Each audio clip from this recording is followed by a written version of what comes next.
Did you ever wonder how we got here and how tiny pieces of history have shaped our lives in ways we didn't even notice? Or realize that every day we're making history too? I'm Sarah Dowd, and this is History for F***'s Sake, the podcast that dives into the untold stories that actually matter. My mission is simple: to get as many people as I can to love history. Our history. The big stuff. The overlooked stuff. Even the history we made yesterday. I want you to see history as part of our culture, our art, literature, films, performances, and realize that it's not boring. It's our muse. Each week, we'll trace big themes through everyday experiences, from actors breathing life into historical roles to authors rewriting the past for modern audiences. How film and TV reshape our view of what came before. Even our own failures? Yep, that's history too. So if you love history, culture, and everything in between, follow, subscribe, and share. Because together, we're all making history. For f***'s sake. Japanese submarine slammed 2 torpedoes into our side, Chief. It was coming back from the island of Tinian, Leyte. Just delivered the bomb, the Hiroshima bomb.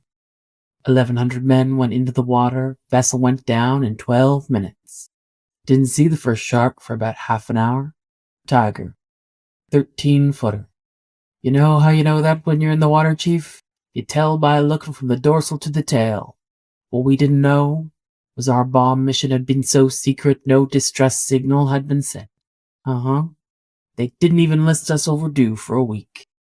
Very first light, Chief, the sharks come cruising. So we formed ourselves into tight groups. You know, it's kind of like old squares in battle, like you see on a calendar, like the Battle of Waterloo. And the idea was the shark comes to the nearest man, and that man, he start pounding and hollering and screaming, and sometimes the shark would go away. Sometimes he wouldn't go away. Sometimes that shark, he looks right into you, right into your eyes. You know the thing about a shark? He got lifeless eyes, black eyes like a doll's eyes. When he comes at you, it doesn't seem to be living until he bites you. And those black eyes roll over white, and then you hear that terrible high-pitched screaming, and the ocean turns red, and in spite of all the pounding and the hollering, they all come in and rip you to pieces. You know, by the end of that first dawn, lost 100 men. I don't know how many sharks, maybe 1,000. I don't know how many men, they average 6 an hour.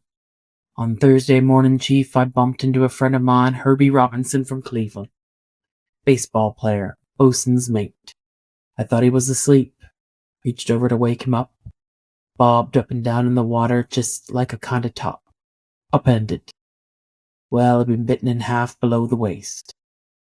Noon the 5th day, Mr. Hooper, a Lockheed Ventura saw us. He's swinging low and he saw us. He's a young pilot, a lot younger than Mr. Hooper. Anyway, he saw us and come in low. And 3 hours later, a big fat PBY comes down and starts to pick us up. And you know, that was the time I was most frightened. Waiting for my turn. I'll never put on a life jacket again.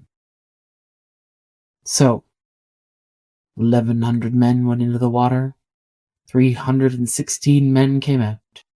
The shark took the rest. June the 29th, 1945. Anyway, we delivered the bomb.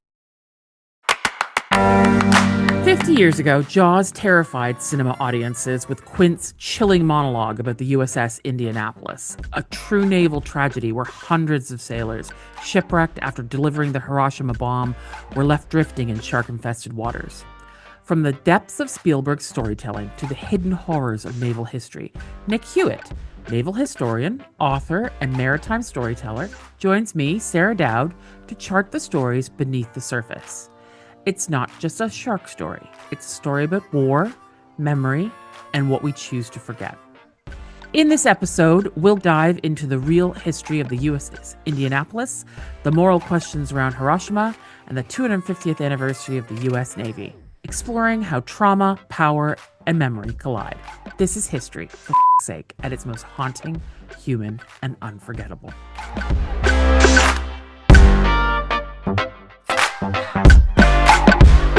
Nick, welcome to History for f***'s Sake.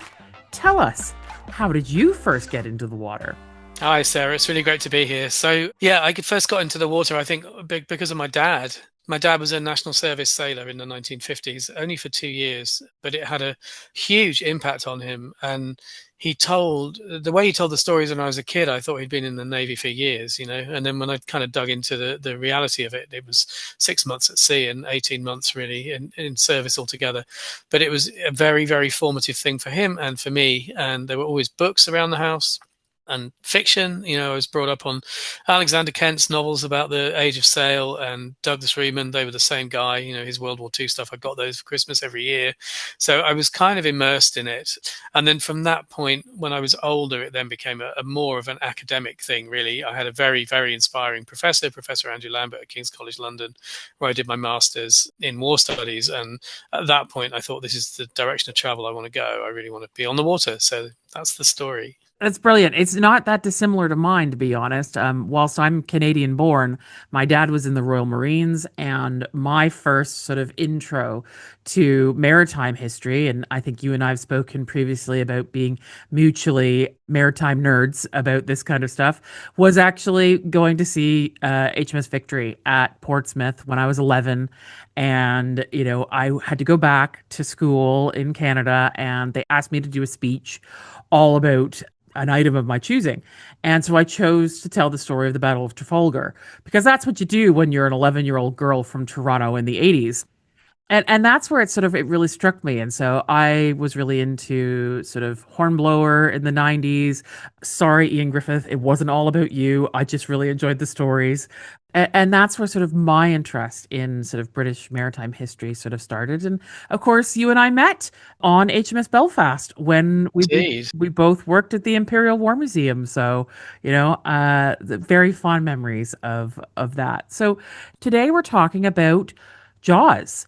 50th anniversary of the film coming out in 1975. It happens to be my number one favorite film. Again, a bit weird, I would say. People kind of look at me slightly askance. And then I look at those who say to me, I've never seen it, slightly askance, and think, have you been under a rock for the last 50 years? This is seminal, film, what's going on? And so I really wanted to, share our mutual love of this fantastic film, but also actually looking at this sort of historical story that's almost hidden within this film. And that's the story of the USS Indianapolis, made famous by Robert Shaw's character Quint and his monologue about it. So I thought that this would be an appropriate thing for us to chat about. And it also ties in with the 250th anniversary of the U.S. Navy. And whilst I'm Canadian and you're British, the U.S. Navy and the U.S. is still being felt around the world, even to this day, for good or for bad. And I thought this would be a nice way to sort of bring all of those stories together. So why don't we talk about Jaws? Nick, do you remember where you were when you first saw Jaws? Do you know what? I can go one better than that. I have an earliest Jaws memory. And Jaws came out, I was 8, so clearly I couldn't be smuggled into a cinema at 8. But my parents went, and I absolutely vividly remember my parents loved it, and my mum talking me through the story the next day. Now I can't remember all of what she told me, but I do remember that there's the sequence where they catch the wrong shark, right? And they cut it open and there's no human remains in it. And there's the car number plate and all that stuff spilling out. I just remember my mum sitting on my bed telling me this part of the film. And I remember desperately wanting to see it then and not being able to. I can't actually remember. I've seen it so many times. I can't remember the first time I saw it, but it would have been probably the first time it was shown on TV, I would guess. I've never seen it in a cinema, which is a bit of a shame. I'd love to. I have had the pleasure of seeing it in the cinema. They released it on its 40th anniversary, and I got to see then, and it was just amazing. But going back to that particular scene where the tiger shark gets cut open and the Louisiana license plate comes out, and one of the guys goes, "He didn't need a car, did he?" There's a wonderful comedy to the script, which I just think is fantastic. And what I love about the film and why it's my favorite film is because it has this special frisson where it takes a two halves of the same story. One is it's sort of a misadventure, murder mystery for the first half. And then the second half is a buddy story about the three, Roy Scheider, Robert Shaw, and Richard Dreyfuss, of which, of course, Ian Shaw, Robert Shaw's son, has turned into an amazing play called The Shark is Broken. Got to see that 2 years ago. If you ever get a chance to see that, it's been on Broadway, it's been in London, it's been at the Edinburgh Festival. It is phenomenal. And Ian Shaw plays his father. And it is frightening how well he takes off his father doing Quint. Looks like him, sounds like him. He's a phenomenal performance artist. And hats off to you, Ian. I hope that you're listening to this episode. We'd love to have you on the podcast. So for me, that film, when you read up about the sort of the making of the film, you hear all about the animatronics going wrong because the shark was Bruce was designed. There are several of them, was designed actually in freshwater. And so they tested it in freshwater, and it was because of the corrosive salt that was actually stopping some of the things, and it was sinking, and it was constantly breaking down. So whilst they had expected to do like a minimum amount of time on open water shoot, which no one had really done before, I won't sort of try and quote facts here, but they were on the water for weeks, like weeks and weeks and weeks, and multiple orcas, right, as well. I think were the 3 boats. I think so. It was built as a damaged boat with the end bitten off it. Exactly. We're going to need a bigger boat, and yes, that sadly is where poor Quint goes. For any of you listening to this who hasn't seen Jaws, then I'm sorry for the spoiler. And what I love about that film, and I never tire of it, is the subtleties. Because of the problem with the shark constantly breaking down, they had to go to John Williams about the score and that cello music, which it nicely connects to my first episode of History, for fuck's sake, which is all about the cello. But that feeling of menace that score creates, and actually how for the first half of the movie, well, for most of the movie, you don't see the shark at all. And of course, the biggest jump scare is, of course, Ben Gardner's boat. And it still does it to me every time. How? Even however many times I've seen it. Yeah. Exactly. You know exactly what's coming, and yet it's still, oh God.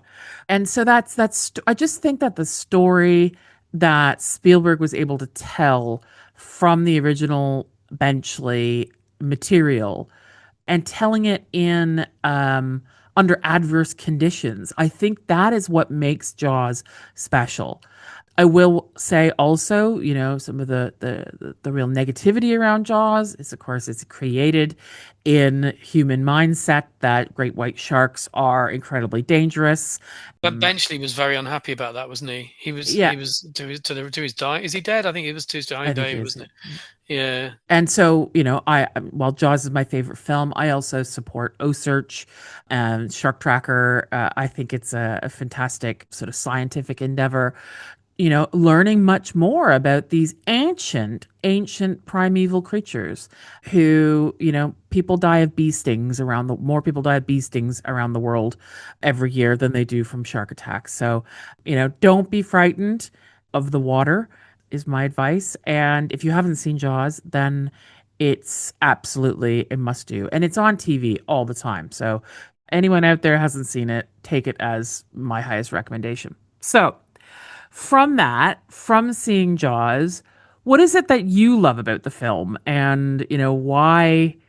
Does it tie in to your sort of interest in sort of naval history and whatnot? And how did you first sort of learn about the USS Indianapolis story? That would have been from Jaws, absolutely. Right. I had no idea. I mean, obviously, I was pretty young. Even seeing it on TV, I was still pretty young. So I wouldn't say I had an encyclopedic knowledge of naval history, but it was certainly the first time I'd ever come across the Indianapolis story. And what I love about it is there's two things. There's an authentic sense of being on the water. So there's the second half of the movie when they're at sea, I think is really breathtaking. It's really about how well the characters are drawn. They're so convincing and they're so believable, and that's something that I've noticed as I've got older. We seem to struggle with good characterization in movies now. We do it very well in long form TV drama. That's where all the good characterization has moved. But actually, you really feel like you know those guys by the end of the movie. And it's a very short movie, actually, by modern standards. It's really very short. And some of them who are really just sketched out. You know, the mayor. We don't see much of the mayor, but we feel like we know him. So that's one of the things I love about it. They're very, very believable, very human characters. The Kintner mother, who was a tiny role, but she just walks in wearing sort of the funereal black and just slaps Brody. It's a tiny, tiny scene, but it's so full of humanity. It's brilliant. So, talking about the humanity aspect of it, why do you think Quint's story, that monologue, which was sort of, it's got sort of shared writing credits between like Carl Gottlieb and Robert Shaw himself, why do you think that story resonates so much with people? It's this moment where you're just absolutely entranced listening to him. Yeah, it's mesmerizing, isn't it? And part of it comes from that conviction of character. So the two things roll into one. Part of it comes from the fact that most people didn't know that story when Jaws came out. I would say, including people in the US, it just wasn't a widely known story. And we can get onto that later. There's a lot of conspiracy theory about it. It's a big war, and that's a story that happens right at the end of it. So it's not particularly well known, but also it has that sort of visceral quality of we almost forget that it was a Japanese submarine that sank them in the first place. It's sort of man versus nature. It's a survival story, and we all love a survival story because it gives us a kind of visceral chill about what would we do in those circumstances, whether it's Argentine rugby players in the Andes or whatever it happens to be. We are drawn to those stories. So it grips you, but also the way it's delivered. Robert Shaw is one of my favorite actors. I mean, he really is. I think he's astonishingly underrated in many ways, actually, and really, really, really good at what he does, whether he's playing the hero or the villain or the ambivalent. And Quint's very ambivalent. We start off disliking him intensely, I think, for his arrogance and his, the kind of sort of rough macho persona, but we grow to love him. And so there's a strong character who's very, very appealing. There's the military veteran character, which is so well drawn that he's that one event has shaped the rest of his life, and then there's the quality of the acting. So you pull it all together, and you've got an absolutely epic scene that I love, and I've tried to memorize the speech with no success, but I have tried to memorize it when I was younger in the same way that I did with the only other speech in a movie that I've ever tried to do that with is the dying replicant in Blade Runner. So you're a film fan like I am. You referenced Alive, which I've read the book and seen the film quite a lot when I was younger as well. My dad being a rugby player for Canada in the 70s, so similar time frame. I'm pretty sure he's very glad that he didn't have to go on any major long flights with the rest of his rugby team. So let's talk a little bit about why do you think pop culture, or do you think pop culture helps to keep history alive in certain ways? That I have a belief that it's not just our museums and our heritage and our education, in our school that teaches us history. It's everything around us, from films to music to art, etc. And what is it that you think to that? Do you think that that's a truth? Do you think that there's a difference? There is a difference, but I think you need both. But I do, I've had multiple arguments online with people about accuracy in movies. I don't look for accuracy in movies. It's a bonus. It's great if you find one, but it's about gripping people with the essence of the story and getting them interested and hooking them in. And pop culture can be incredibly powerful in that sense. And actually, Quint's speech, and it's clearly it's not a war movie, but Quint's speech is accurate, and there's some, it's really, the attention to detail in it is really cool, and that's a massive win.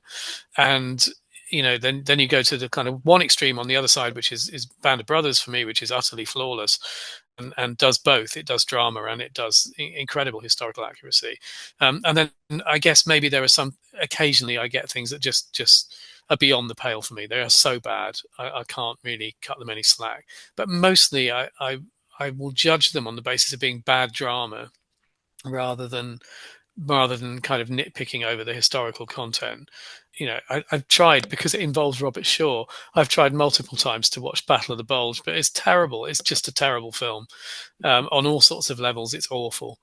And U571 I can never forgive. But most things I will cut them a lot of slack if they work as drama and they're well acted and they're well presented, and I won't sit there saying there's too many wheels on that tank. Yeah, it's you and I have talked about SCS Rogue Heroes over the last few 100%. years. That's a great example. It works. Yeah. It works as drama so well. And it's engaging people who wouldn't engage with history, So, it's really important that, we understand that. I think that the channels that we use, they achieve different things, but at the end of the day, the outcome is more people are enjoying, enthused, and prioritizing history. I think that that's a good thing, no matter which way they come from. There is something as well, Sarah, in that, and actually what we're doing now, and actually podcasts are filling it really well, is that there is a space vacant, that bridge space between the drama and the reality, where you can help and lead people towards the real stories that underpin the drama that they've just enjoyed. And that, I think, is a really interesting opportunity for public historians actually to step into that and say, look, this is really cool. It's a great drama. Also, did you know this is what really happened? And I think that's an interesting space to be in. Yeah, if that great drama engages people, 9 times out of 10 people that I've spoken to, my personal experiences is, I want to know more about that. I'm going to Google it. I'm going to, buy a book about it. It is that hook, essentially. And that's, of course, what we're hoping to do with history, for fuck's sake, is, get people who are interested in sort of different cultural anniversaries and various sort of topics, and get them interested in finding out a little bit more. So on that, Nick, do you want to tell us a little bit more about the story of the USS Indianapolis? What really happened? What was really going on? Tell our listeners about that tragedy. So let's just sketch the ship and its crew first of all. Indianapolis is a heavy cruiser. She's kind of a medium-sized 10,000-ton warship, very similar to HMS Belfast actually in size and dimensions. A crew of 1,195. That's pretty startling for a modern audience. These are steam-powered ships with a lot of manual labor on board, and their crews are huge. She was launched in 1931, so she's not a new ship. She's quite an old ship, and she has served all the way through the Pacific campaign. So this is a veteran ship with a really distinguished combat record. I went and looked up her combat record, actually. You've got New Guinea, the Aleutians, you've got Operation Galvanic, Tarawa, the Gilbert Islands, right the way through, Kwajalein, the Marianas, Iwo Jima, Okinawa, Battle of the Philippine Sea. She's got battle stars for all the major engagements of the US Navy in the Pacific, almost. So this is a veteran crew and a veteran ship that are coming to the end of what was for them a very, very long war. It's an experienced ship, an experienced crew, an experienced commanding officer, and we'll get onto him in a minute. So on the 16th of July 1945, the ship is refitted in the US. They're constantly refitted, these things, because they wear out, and then sent to Tinian Island to collect parts of the atomic bomb, Little Boy. So this includes the enriched uranium projectile and basically all the business end of the bomb. And they successfully deliver it to Tinian, offloaded at Tinian. Famously, the bomb has a piece of graffiti on it saying "a gift to the Emperor" from the crew of the USS Indianapolis. They're intimately part of this process. And then their job is done, and they then head off for Leyte in the Philippines, basically to join a training group to work up again for active service. That's how ships work. They refit. So this is a delivery job that they're doing on the way It's not even their real job, really. It's just something that they're going in the right place at the right time. We'll give them this kit and we'll get them to drop it off on the way to where they need to be. So they leave for Leyte on the 28th of July, 1944. And interestingly, I looked this up. If you'll forgive me 2 seconds. Samuel Eliot Morison is the official historian of the US Navy in the Second World War. He's wrote a multiple volume, huge history, but he did produce a shorter one called The Two Ocean War. And I thought, I'm just going to look up what it says about the Indianapolis. And what it says is, lost when steaming unescorted across the Philippine Sea to join a training unit off Leyte Gulf. So Morison doesn't mention the bomb at all. And there's this whole debatable thing about, is it a secret or isn't it a secret? I don't think it's a secret, but I think it is something that nobody emphasizes very much. Morison is an official historian. He works for the Navy. Somebody's gone, do you know what? Just don't mention that. Just do the steaming across bit.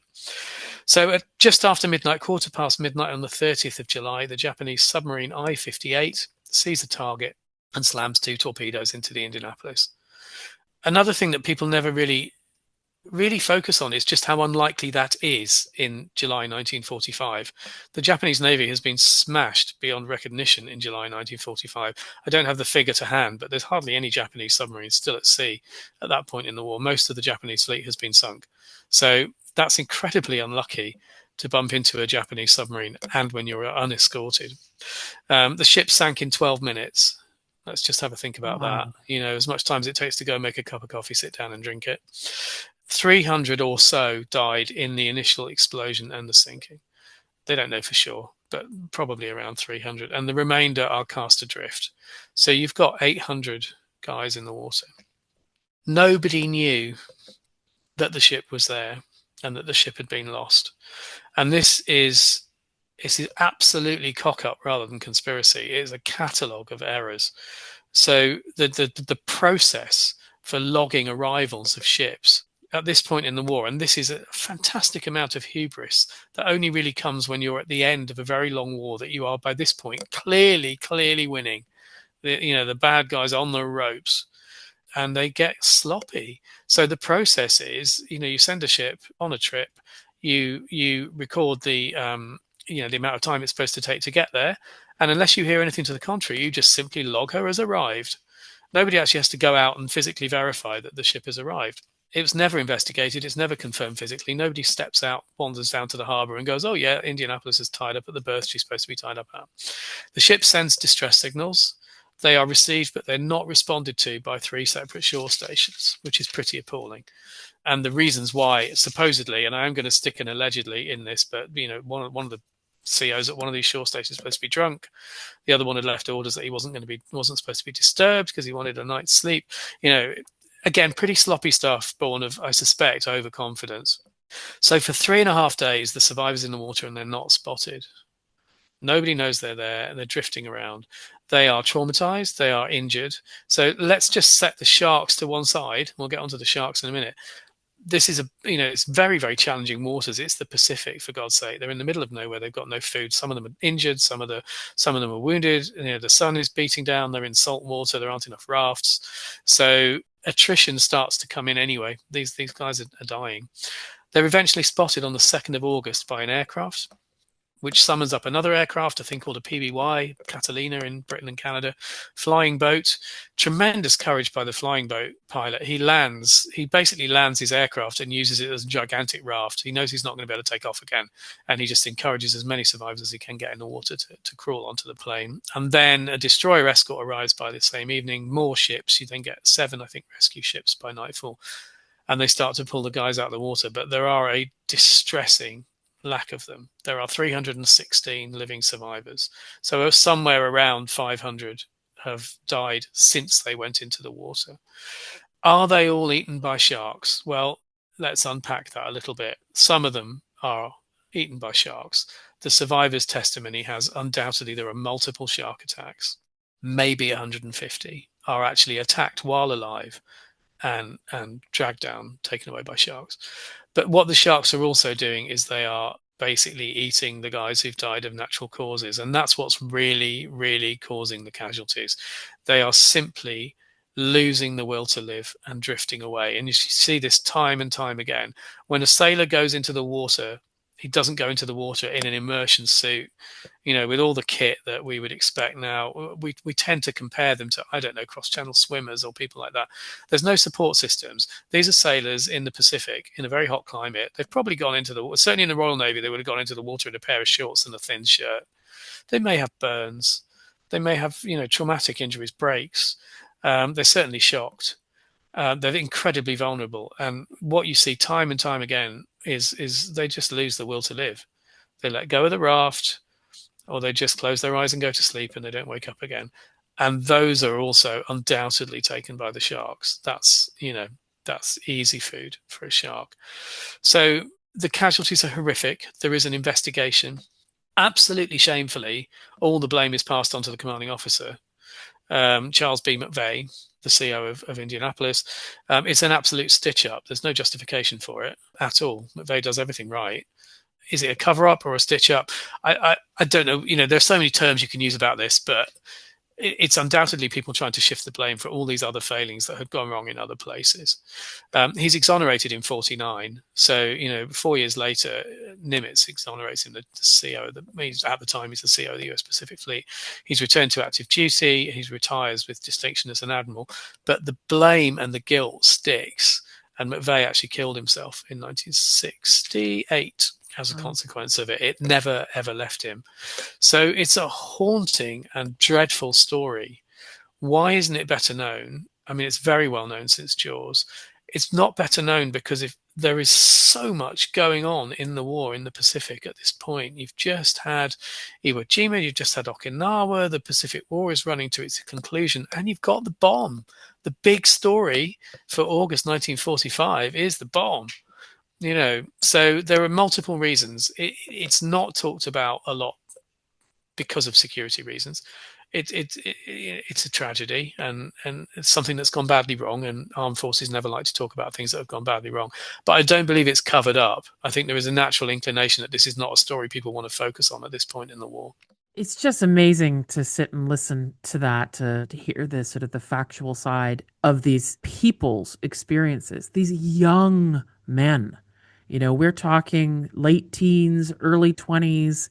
These are young people, our children's ages. And I think that's also one of the things that people forget, because we see so many versions of what military service is like on film or on TV.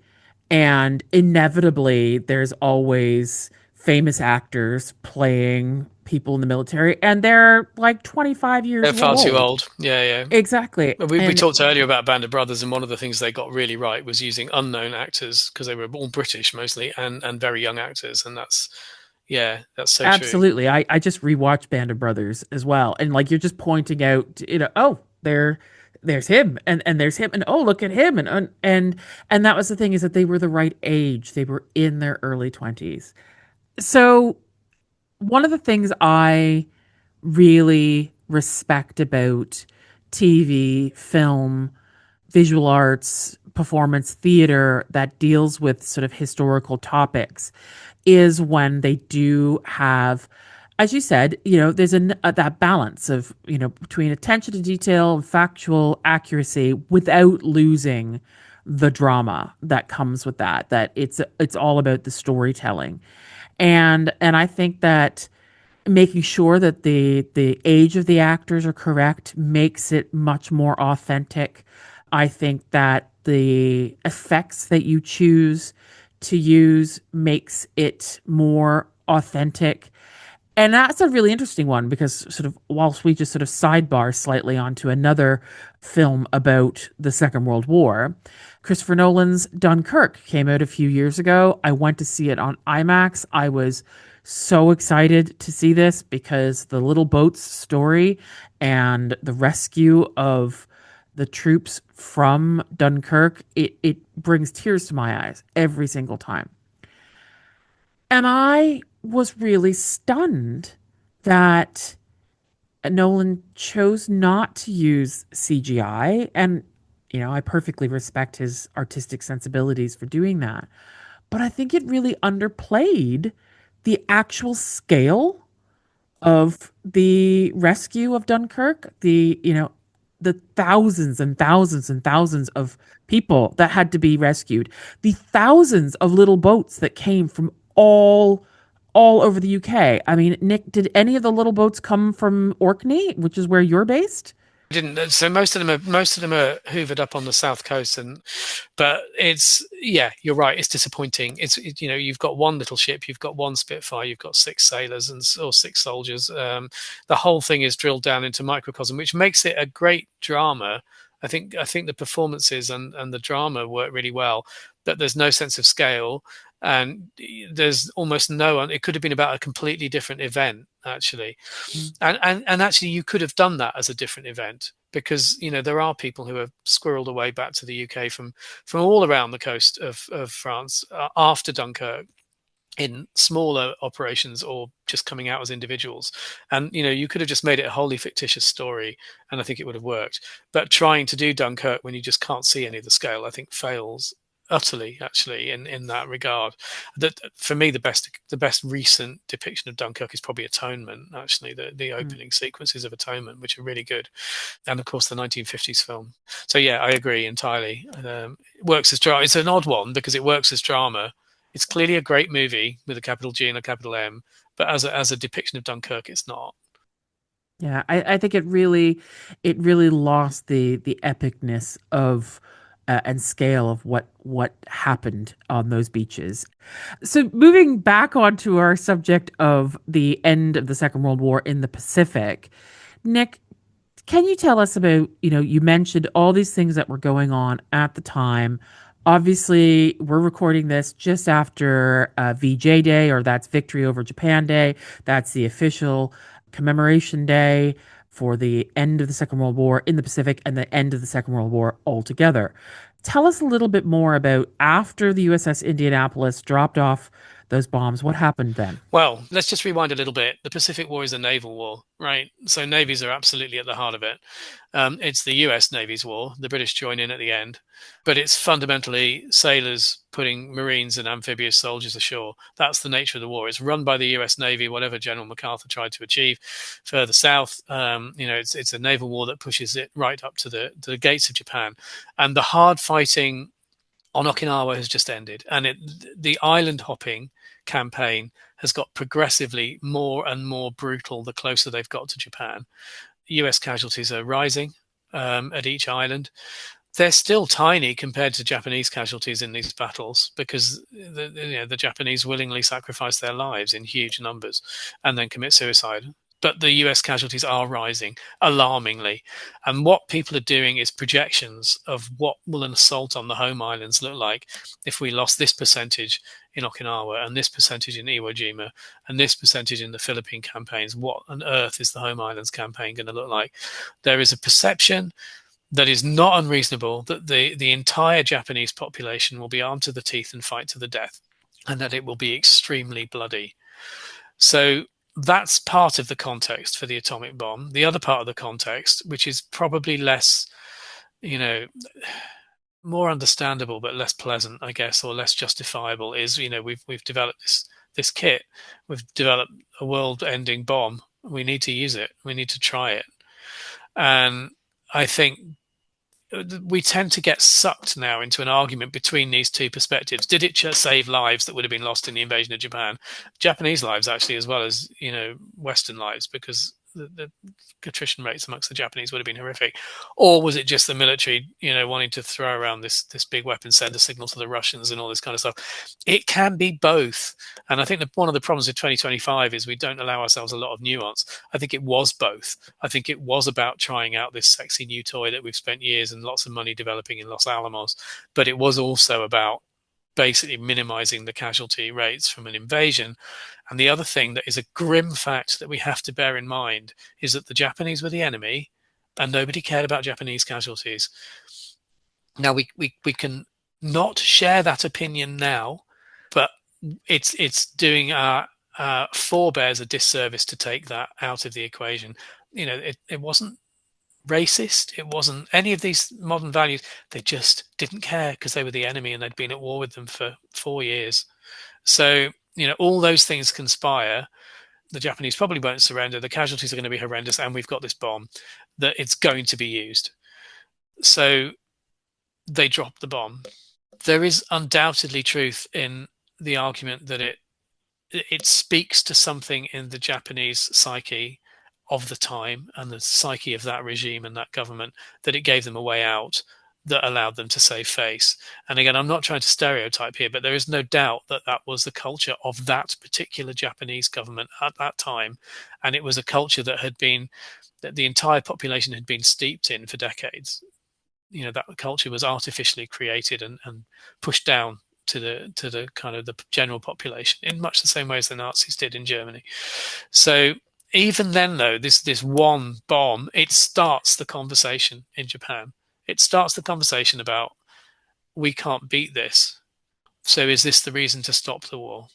And what that requires is the emperor, because you're still in a culture where the only voice with the authority to stop it is the emperor.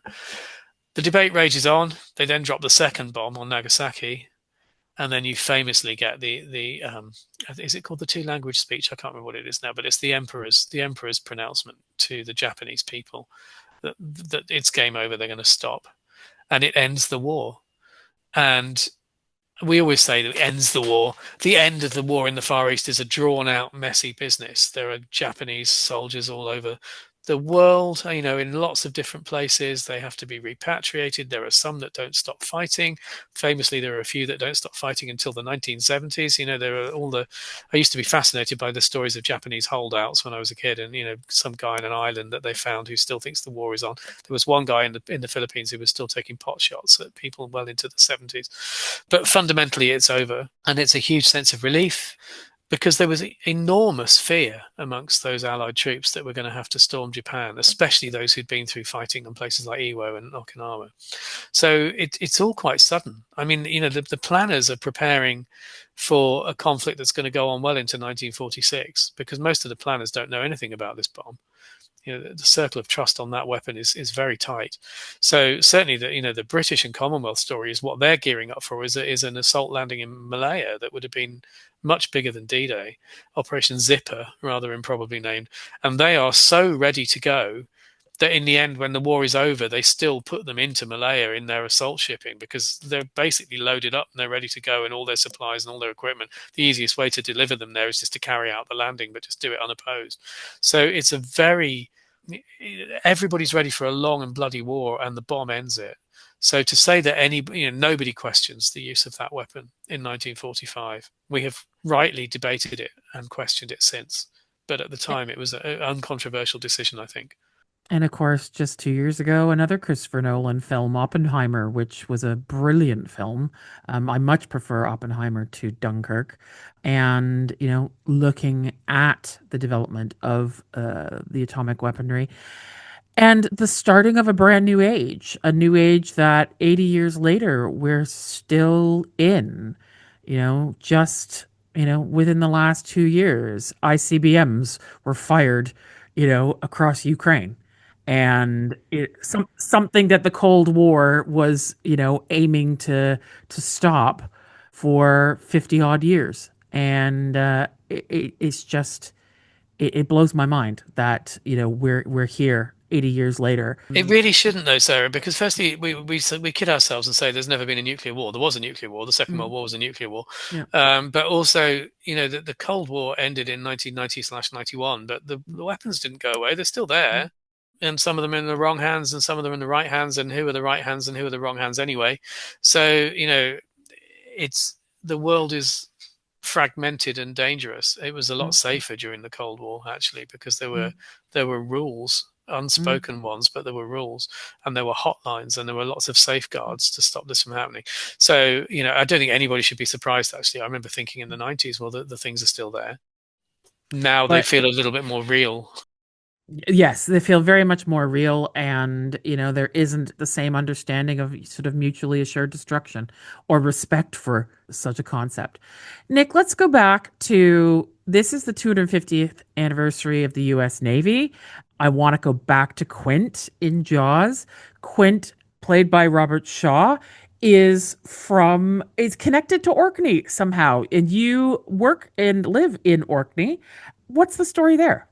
He is, yeah. Robert Shaw moved to Stromness on the western side of mainland where I live, about 20 minutes from where I live, in the early 30s. His father moved there as the doctor, and it was a pretty tough time for him. I mean, in a way, I can really empathize. You know, it's a tight knit community. It was a lot more closed then than it is now. Arriving as an outsider into a tight knit island community is a challenge. I mean, it was a challenge for me. And actually, back in the 30s, I can only imagine what a huge challenge it was. And he had a hard time at school. Although interestingly, the stories are that his hard time at school was from somebody else who was also an incomer, not an Orcadian. He returned in '63, so he left just before World War II. The family left, and he returned in '63 when he was famous, and did some interviews and spoke to some people and did a tour and went around the sites that he remembered as a kid and all this kind of stuff, and talked a lot. Famously, he came here. He'd just finished making From Russia with Love, where he was I think, Russian assassin, or he was the villain of From Russia with Love. I don't have a great knowledge of Bond, but he'd bleached blonde his hair. His hair was a kind of bleached blonde, and he was wandering around Orkney as this kind of huge celebrity, and was lovely apparently by all accounts, and was telling all these stories about his childhood, and there was a lot of affection for him in Orkney. And when he died, there was an Orkney obituary written for the local paper, I think, which described him as, I'm just going to read now because I can't remember it, but a born storyteller with a great imaginative gift. That was the kind of sign off in his Orkney obituary. So, an amazing man. I really do have a huge amount of time for Robert Shaw. I don't think he's, other than Battle of the Bulge, I don't think he's done a film that I don't like. And I actually like his performance in Battle of the Bulge. It kind of makes it acceptable to play the Panzerlied very loud, which he shouldn't really do. So, yeah, amazing guy with an Orkney connection. I've seen his house. So There you go. There you go. And the fact that it's the 250th anniversary of the U.S. Navy, and there's lots of controversy and geopolitical issues going on. Let's just look at stories of survival, stories of heroism, stories of where things did not go right, stories of when things have not told the honest story as well. What do you think are some of the best stories of the history of the U.S. Navy? What do you think are some of the worst? Oh, there's an interesting question. So a few years ago, I was invited to review the Tom Hanks movie Greyhound, which came out on Apple TV. And actually, I loved Greyhound. I thought it was a fantastic depiction. It took some liberties for drama, but for me, it hit that sweet spot where, yeah, they introduced, a few elements, notably the submarine commander kind of sending messages to taunt the escorts, which is clearly ludicrous. But by and large, it worked really well, and I thought it was very convincing. I think, as we talked about earlier, Hanks may be a little bit old for that kind of role now, but that was scripted in, and it was a C.S. Forrester story, Greyhound. So I thought it was a great job. I do think it's very interesting and very telling that, and we can talk about this if you like, for the US Army, we've had Band of Brothers, a very, very expensive, fantastic long form drama series. We've now had Masters of the Air for the US Air Force. For the Navy, we get a film, quite a short one. And, why are we not doing a 8 or 12-part long-form drama about the US Navy in the Second World War to complete that sequence? I don't know. Maybe Tom Hanks has got it in mind. Maybe Tom should appear on this podcast and have a talk about it. But Well, I'd be delighted. but wouldn't that be great? But I really thoroughly enjoyed Greyhound. Actually, I'm trying to think of. I mean, we talked about it earlier. Mission of the Shark didn't work for me. That is the Indianapolis story with Nicolas Cage. It was all a bit Sharknado, really. I just not a fan of that. It didn't really work for me as drama. I didn't stick with it. I didn't watch the whole thing. I am a fan of the immediacy of some of those films you get from the 50s and the early 60s. there's a film called The Enemy Below, which is basically about two submarine versus destroyer. I absolutely love that. The tension in that is fantastic, and it's this kind of personal duel between the submarine commander, German U-boat commander, and the US destroyer commander that's sitting above him. I think Robert Mitchum. I'm trying to remember now. I think it's Robert Mitchum in that. So there's been some great stuff. There's an immediacy in the 50s and 60s, but interestingly, you get less attention to detail. And the kind of real movie nerds that criticize movies a lot, they never do that with the older films, where they're driving around in 1960s destroyers and all that kind of thing, because that's what's there.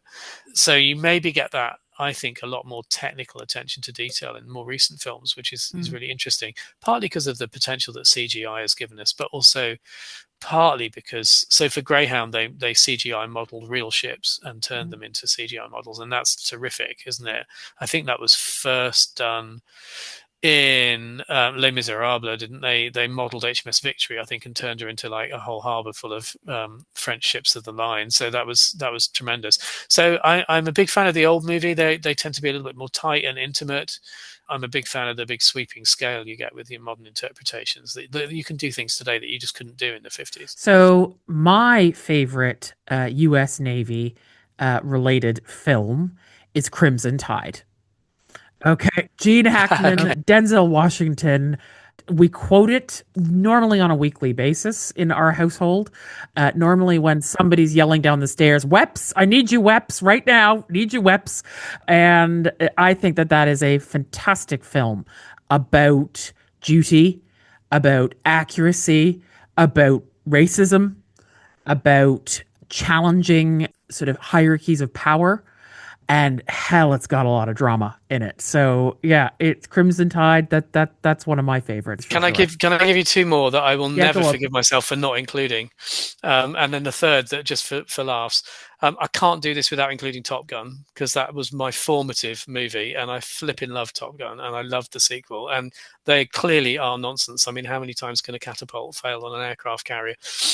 But really works for me, and I quote that ad nauseum, and I have my friends and I quote it ad nauseum, and have been known to sing "You've Never Lost That Loving Feeling" in bars when we were students to try and pull women. That kind of cultural impact of Top Gun is amazing. I loved An Officer and a Gentleman when I first saw it. I thought that was a terrific film, a kind of romance with a naval theme. Again, I love the characters. On the other side of the coin, if you want something that is absolutely ridiculous, but I loved it, check out Hunter Killer, which is bonkers, a bonkers film about a nuclear submarine. I can't remember the name of the lead actor now. It's ludicrous on so many levels, but it just races along, and you laugh at it a lot of the time, but it works, and you stop watching it. They basically drive this thing into Russia, and it's completely mad. At one point, they're doing they're kind of racing, a little bit like pod racing in Star Wars. They're racing a nuclear submarine through a whole load of mines and underwater obstacles at high speed, doing handbrake turns in the submarine. It's insane. It's insane. But as a movie, it's great entertainment. Brilliant.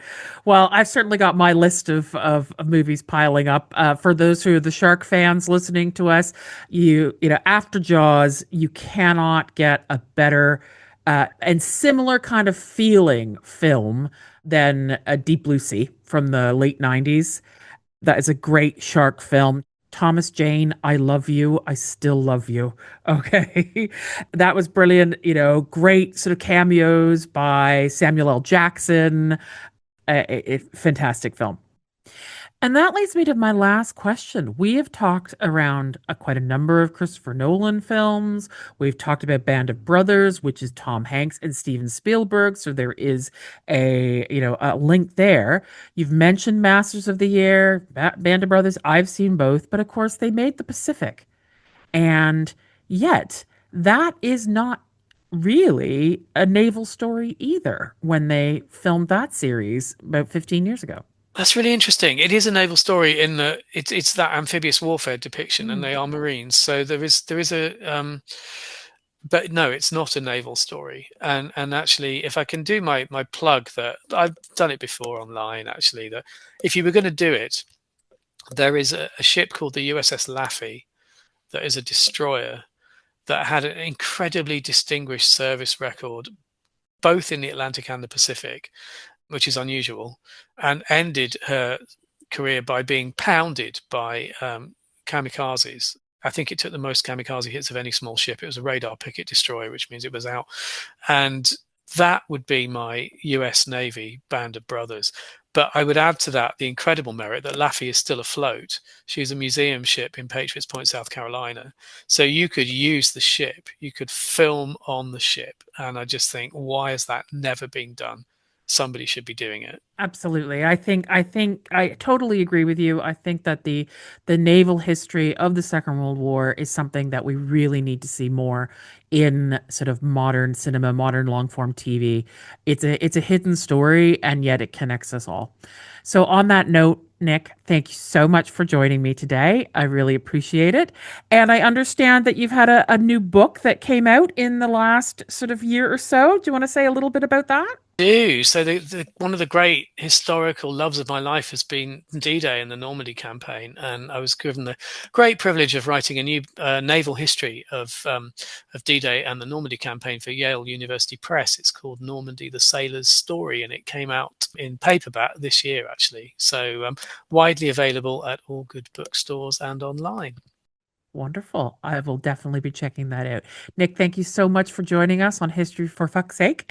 And let's see some more, naval history, Second World War naval history, for fuck's sake. And I hope that all of those amazing filmmakers, producers, creatives eventually get to hear this podcast and reach out to you, Nick, and say, hey, want to be our historian? Tom, Steve, if you're listening, give us a call. Chris, he's right here. He's waiting. And I just want to come along for the ride. So thanks very much. Thanks for listening to History for Fuck's Sake. I'm so grateful you joined me to explore some of the untold stories that have shaped people's lives and experiences. If you've got a question, a story, or an idea, let me know. Rate, review, and follow us wherever you get your podcasts. And visit us at historyffs.com or History FFS Pod on socials to connect. Together, we're all making history for fuck's sake.